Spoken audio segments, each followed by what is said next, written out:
ईडीची तक्रार दिगंबर आगवणेच्या विरोधातली आहे. एखाद्या माणसाला किती फसवावं, मी त्याच्या सगळ्या गोष्टी काढणार आहे. मी एपिसोड वाईज एपिसोड करणार आहे. रोज कागदपत्र काढत जाईल. तुमच्या 50 कोटीच्या धमकीला नाही भीक घालत, अजिबात भीक घालत नाही. कालच सांगितलंय, एक बाग अगर मैंने कमिटमेंट कर दी तो मैं खुद की भी नहीं सुनती. काय करायचं ते घ्या करून, नाही भीक तुम्हाला. या बेल ऍप्लिकेशन, या सगळ्या ईडीचे जर सगळे डॉक्युमेंट बघितले आणि ईडीची जर सगळी ऑर्डर नीट अभ्यासली, 45 पानाची आहे त्यामुळे मला वाचणं शक्य होणार नाही एवढी सगळी, ही मी आपल्याला सॉफ्ट कॉपी द्यायला तयार आहे. तर याच्यात स्पष्टपणे लक्षात येतं, अरे ऑनरेबल कोर्टाने सांगितलंय, ऑनरेबल कोर्टाने सांगितलं की नाईक निंबाळकरवर गुन्हा का दाखल केला जात नाही, त्याला चौकशीच्या कक्षेत का आणलं जात नाही. मी म्हणत नाहीये रणजितजी, तुम्ही खासदार आहात, तुमच्याकडे सत्ता आहे, पैसा आहे, माणसं आहेत, सगळं आहे, पण जरा अभ्यास केलेले वकील तुमच्या सोबत ठेवा.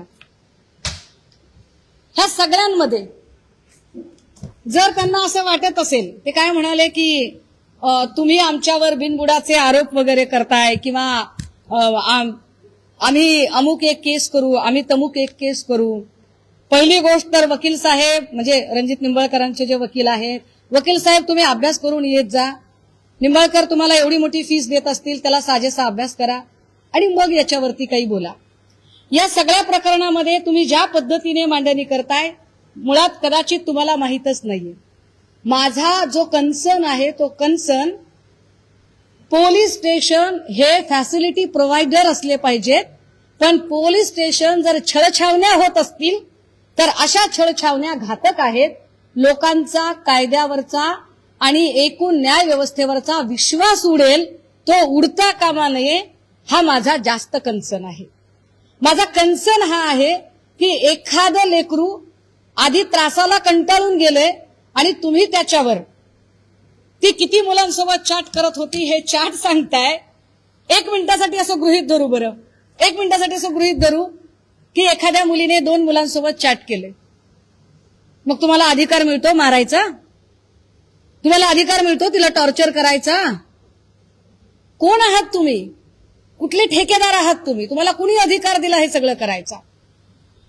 एखादी मुलगी ती तिचं आयुष्य जगताना तुम्ही तिच्या संबंधाने असणाऱ्या ज्या सराउंडिंग आहेत त्यावर न बोलता, पत्रकार जेव्हा पोलीस अधिकाऱ्याला प्रश्न विचारतायत, माझ्याकडे एक केस आहे, मी त्याच्यामध्ये नाव डिस्क्लोज करू इच्छित नाही, पण माझ्याकडे इतक्या काही चॅट आहेत, त्याच्यातल्या एवढ्या काही चॅट आहेत की काय पद्धतीने पोलीस अधिकाऱ्यांनीच, मला हे दाखवायला पण लाज वाटते अक्षरशः की काय गलिच्छ पद्धतीने हे सगळं केलं गेलं. पण याच्यात ऑनरेबल कोर्टाची एक ऑर्डर आली आहे.